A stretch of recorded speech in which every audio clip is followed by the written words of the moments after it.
Hi, everyone. Welcome to episode 4 of AI for GTM. We're doing something a bit different today. We're joined by Emir, CRO of HockeyStack. Welcome. Thank you. Before we dive in, I'd like to zoom out for a second. So we're at an inflection point for HockeyStack right now. How are you thinking about the strategic shift and where are we at? Yeah, HockeyStack started as a marketing attribution and reporting product, as you also know. We quickly found product market fit and we scaled in the last 2 years or so. We did our Series A with Bessemer in February of this year.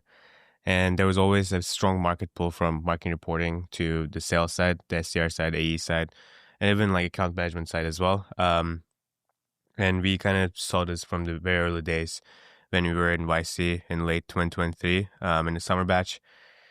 And we always planned for this move, but I didn't really know when it would happen. And yeah, this Q1 of this year, we kind of released our first version of account intelligence.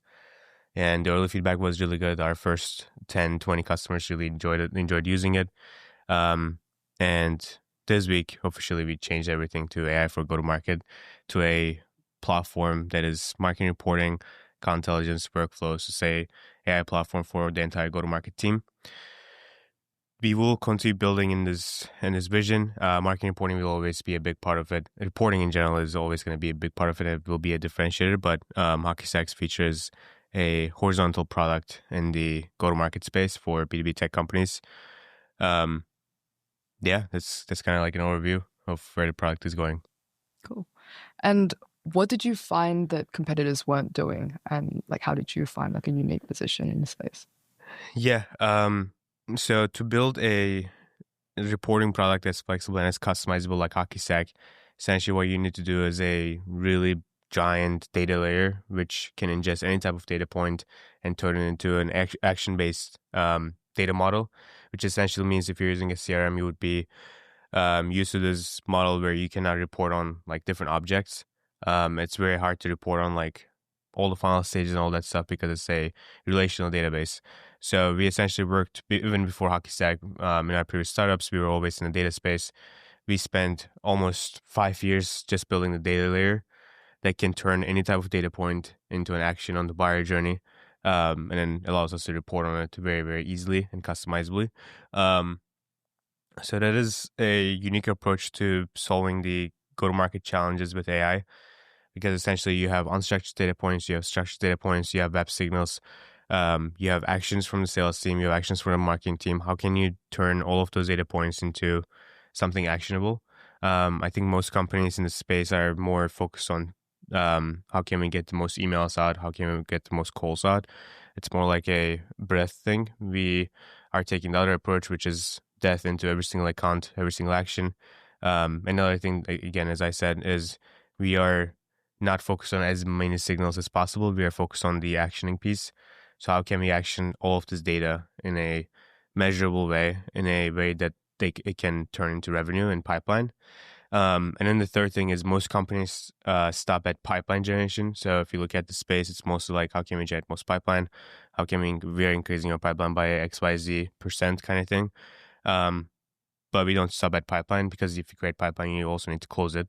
So HockeyStack's, especially account intelligence product, takes it from pipeline generation all the way to close one, step by step. And it's not just for like SDR team or AE team, SDR team or marketing team. It's a go-to-market platform for every single go-to-market member. And was there anything that you found when you were moving from account intelligence version 1 to 2?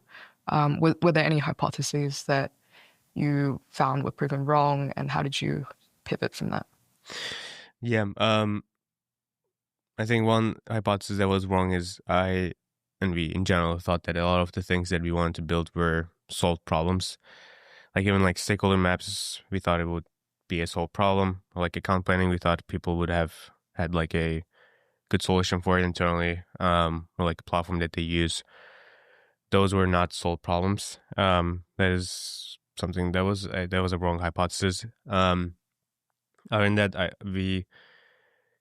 don't know if we had this hypothesis, but essentially the market wants like a end-to-end AI platform, not like a point solution. So if you look at the market, there's like I don't know, this tool has this AI feature, this tool has this AI feature, and then if you use them all together, you are not really AI first go to market company, or like you don't have AI first go to market team. So that was also a hypothesis that we proved in the market, where people are really hungry for a solution like this, where it's end to end AI for go to market. And the last one was, we thought like a lot of companies are focusing on like the individual contributor, but as it's not just for individual contributors, the managers, or like even like first line and second line managers are also interested in like how can we use AI day to day. So that was also a hypothesis that we proved in the market. Super interesting. When you're talking about like an end-to-end solution, I imagine there's still like priority areas that you wanted to address first. How do you think about like prioritizing the like aspects of go-to-market that are most important first? Yeah. So I mean, we first addressed the marketing reporting problem. So biggest time waste for marketing teams is reporting. So we solved that with Odin, which is our AI analyst. So that was the first. Second one for sales teams is the biggest waste of time is, other than like updating CRM and everything, those are solved problems. It is essentially how can we progress a deal. So if you take away like the updating the CRM and keeping all the systems updated, the biggest waste of time, or the biggest time that the sales teams are spending on, is how can we progress a deal. So that's going to be our main focus with all of the products that we built on the sales side, and all of the functionalities that we are building in the product. It is basically, okay, we generate pipeline. Now, how do we progress this deal? And when we're talking about like figuring out what to build, we often talk about the importance of speaking to customers and going through that discovery process. You went through that recently with Account Intelligence 2.0 and Nova. How did you think about structuring that discovery process? Yeah, this is a fundamental thing that we learned during YC is talk to users. We even have hats and t-shirts that says talk to users. So even before getting started, even before sharing this with the company, I mean, you were already at the all hands where we kind of like explained this. Before that, we spent a whole quarter, just like me and my co-founders, just talking to people before even talking about it publicly or even in the company. How we did it is, I mean, there's a really book called The Mom Test. Essentially, what it says is, if you ask your mom, is this idea a good idea? She would always say, yes, it's a great idea, I would buy it. But that doesn't really happen in the market. So how we position is as like we scheduled a ton of user interviews from our network, even like cold DMing people, cold emailing people. And we talked to dozens of people, both on the marketing side and sales side. And then we did like really thorough discovery, not like about the product. We didn't ask any questions about the product or like if we built this, would you buy kind of questions. It's mostly, what do you do in the day? How do you solve this problem? Is this a problem? If this was solved, if it's like an individual contributor, if your manager came up to you and then asked you like, what are the 3 things that I can unblock for you? What are those kind of questions? To do lots of discovery in the market. And then once we've done those, we kind of kept them updated on like the product progress to get their feedback. And then some of them turned into pipeline once we actually built the product and went to market. So yeah, essentially it's said discovery at scale. Was there anything unexpected that you found in the discovery process that changed the roadmap? Yeah.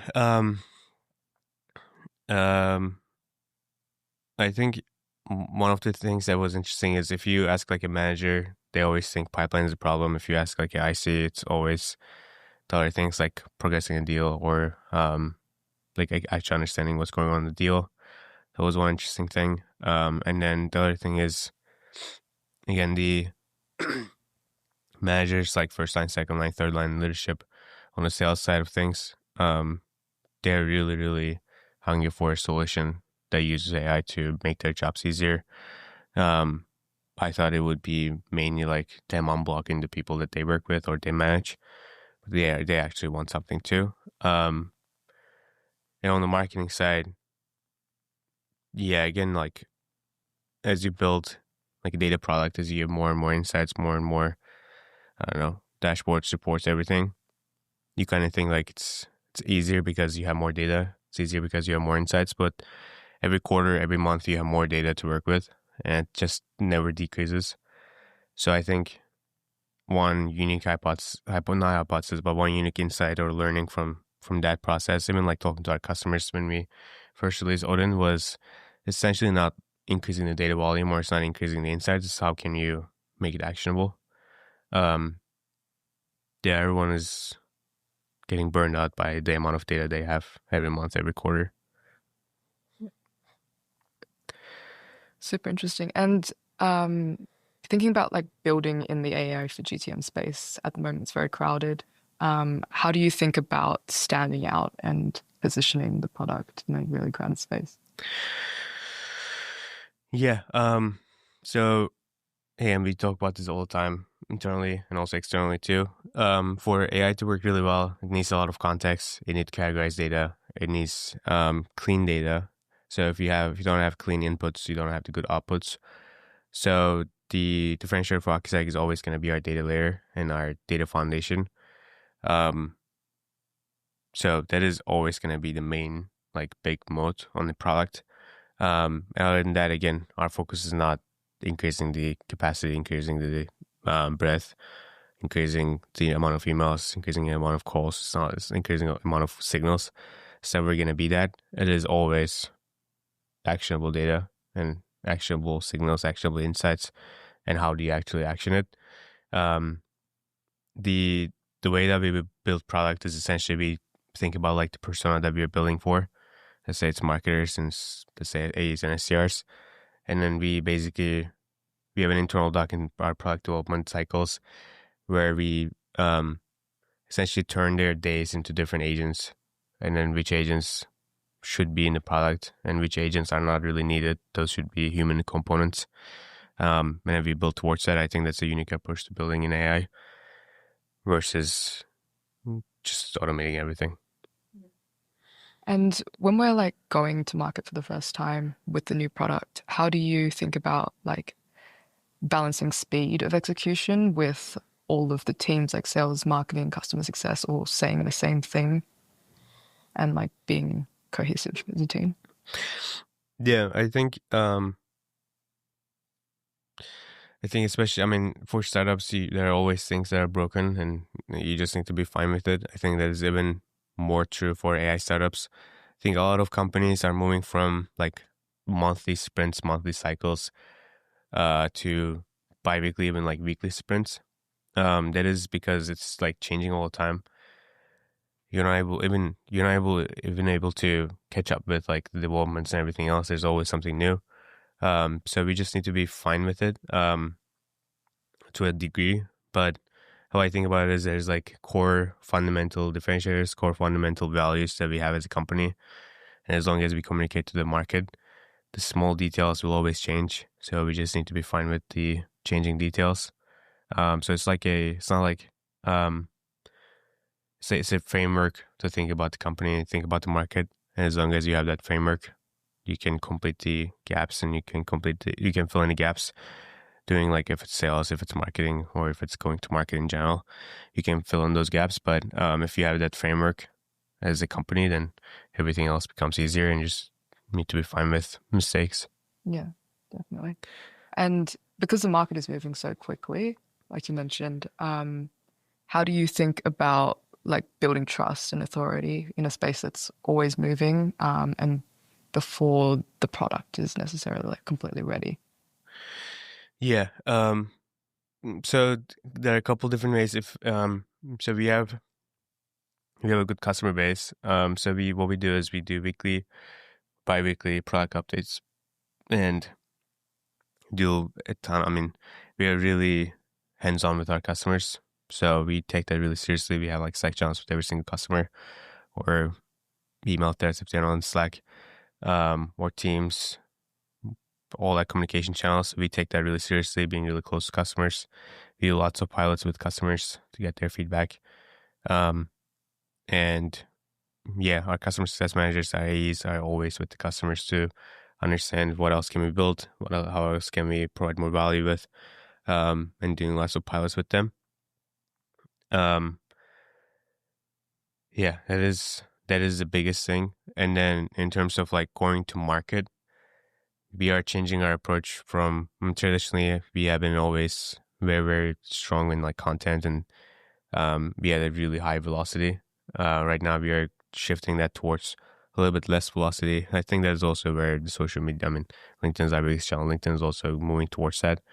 So we are prioritizing stuff like this where we actually talk about like what's going on behind the scenes. We're prioritizing high value production. We're prioritizing high value content versus velocity, which traditionally worked really well for HockeyStack and a lot of companies. But we are prioritizing thought leadership and a little bit less velocity in our content and our go-to-market. And in our sales process, we also prioritize more discovery and more like, so essentially a lot of companies come to us and this is shifting day by day, but traditionally companies used to come to us even like inbound or outbound and then say, I want XYZ, I don't know, I want dashboards, I want workflows, I want email automation, some stuff like that, more like feature focused. Now a lot of companies, especially in the large enterprise, they come to us and they say, we want to implement AI in our go-to-market, and that's the only thing. So you need to shift, like, you basically need to shape the way that they're thinking about it. So that's what we're trying to do with our content, with our sales process, with our product marketing dimension, everything. That's a really interesting point. Going off that, is there something that is like quite fundamental that you believe about AI and go-to-market that companies aren't thinking about, or maybe thinking about the wrong way at the moment? I wouldn't say maybe not the wrong way, but different way of thinking about it. I believe that there's gonna be like one vertical AI company for each vertical that's gonna take the majority of the market. So go-to-market is a little bit behind. Whereas like a legal space where we have Harvey basically destroying the legal space. We have like Glean destroying the search space. There are like different AI companies and Cursor destroying the product development space with AI.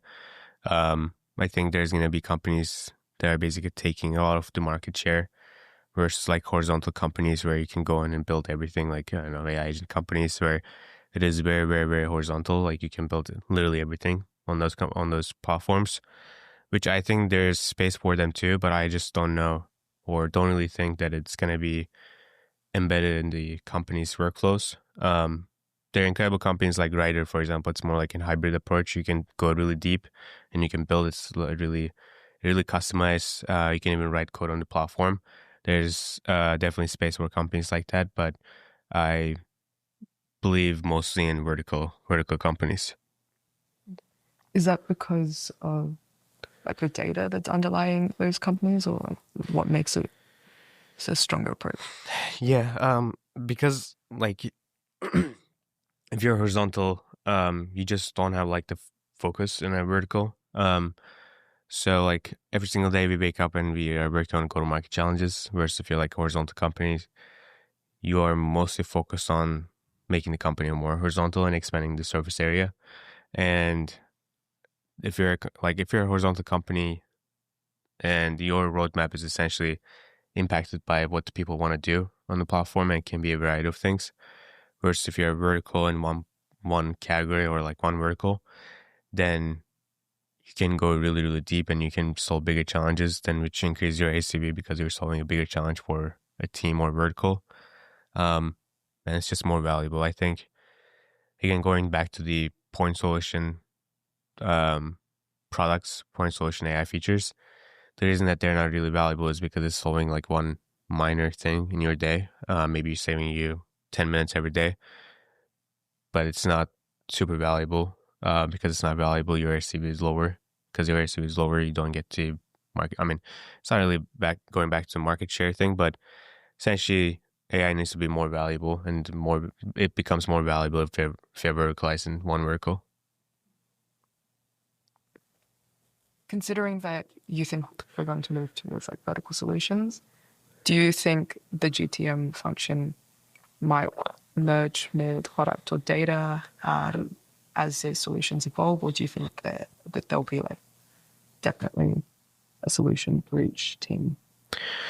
I think your go-to-market is going to merge into like marketing and sales are going to be very, very close. And I think sales and account management are already close, but they'll be very close as well.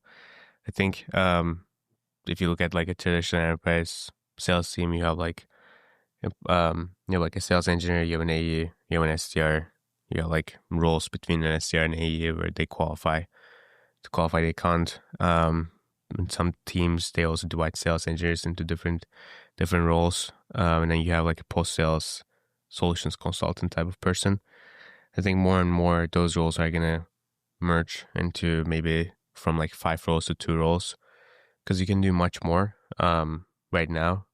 Before it was like the sales engineer would take the demo from an AE, do like technical demo with a customized POC instance, and then you then push it off to like I don't know, someone a bit more technical to go over like onboarding scope and stuff like that. And then you kick it off to an account manager, customer success manager, and implementation consultant kind of person. So all of those roles are going to be merging into different, like a little bit more generalized roles, in my opinion, because essentially you can do much more. And I think the AE role is going to be more, I mean, we always took this approach, but in a lot of companies, AEs don't really do demos. They are more like project managers. So I think a lot of companies, and this is what I'm hearing from a lot of sales leaders as well, I think a lot of sales leaders, a lot of companies will prioritize sales people, especially AEs with a lot of product knowledge, who can do their own demos, who can get out from AI and take the deal from like stage 1 all the way to stage 3, 4, maybe get out from one person. It's like a sales engineer or a little bit more technical person that can do like a customized POC instance. But otherwise, I think most of the sales process is going to be led by one person. Where do you think we are at currently in terms of like AI agents being able to affect like those roles? I think we're very, very close. I think this is like a 12 to 18 months. Like we have like probably like 12 to 18 months to be seeing a decrease in all of these roles and like job postings and stuff like that. I think there's going to be a wave that's starting right now that I also see from my circle, my network. Basically, they will prioritize these types of AEs, and once they see success with them, it's going to be decreasing. And on the marketing side, I think if you take especially reporting out of the way, a lot of marketers can do much more with their day-to-day.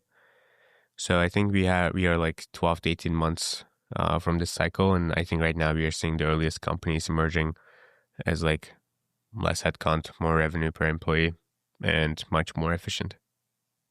Mm-hmm. Super exciting. And going into a bit your role as CRO at HockeyStack, you lead both sales and marketing, which is not always the case for other companies. How do you think that changes the way that our team operates?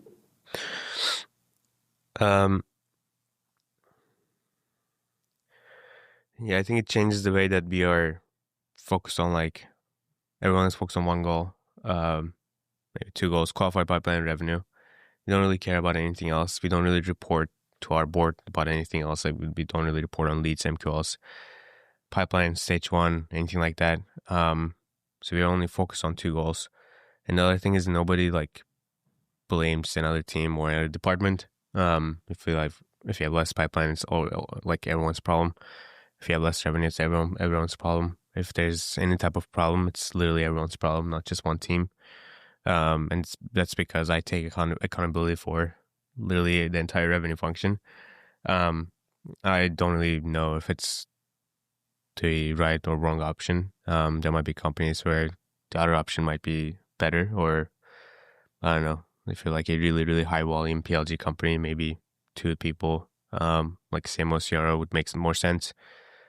Yeah, but I think for our current stage and current like priorities, having one person leading the entire revenue function is much more efficient and more effective. When you see signs of sales and marketing being misaligned, how do you course correct that? Yeah, I think we don't really have this that much because maybe I can talk about why we don't have it that much, because essentially all of our priorities are coming from our sales. It's coming from sales. So we always go backwards from how can we close more revenue, or what is not allowing us to close more revenue, and then we go backwards from it. So literally everything that we do day to day is based on our models and based on revenue. So we are always aligned on revenue, and how that goes backwards is, for example, like we do every Friday, we do weekly board reporting, and then we look at like 5 metrics for that week that are coming from like qualified pipeline and revenue, which are like stage conversion rates, close loss reasons, and stuff like that. And then we go backwards from it. For example, if 1 week we have more close loss deals because of a specific competitor or a specific reason, or like budget deals being stalled, then we go backwards from it for marketing, sales, customer success to solve those. And then every week we improve on those metrics. And then we are hyper focused on those. We're obsessed about those metrics. And because of that, we almost never have misalignment. Okay, just one final question for you. What are you most excited about when you look at the market where it's at the moment, and looking at HockeyStack, particularly Nova and Odin? What are you most excited about maybe in the next 6 months of what could be possible? Yeah. So our biggest goal is right now, and this is a really, really big technical challenge. So if we have like Odin, which is like our analyst, and then you have Nova, our sales agent. Right now, in its current state, these are treated and used as 2 separate products. The goal in the next 6 months is to make it so that they communicate with each other. Right now, the communication layer is a little bit missing, which is, again, a really big technical challenge, which essentially means, so we just update our homepage. On the homepage, you see daily insight. So say daily insight is you get more pipeline if you invite people to an event once they become stage 3 opportunity. How can we automatically communicate that to Noah so that we can invite people to our next event, and Noah knows our next event and where it is, and then we already know where people are, like in terms of location in our pipeline. So how can we make them communicate with each other without a human being involved in the loop? And then you set like certain rules, certain rule sets in the product. That is the most exciting thing for me, is essentially seeing a product communicating, like 2 products communicating with each other without me or anyone else in the loop, and doing stuff for the human. Yeah, that is really exciting. Well, thank you for your time. Thank you so much. Yeah, and all the insights that you shared with us today. Thank you.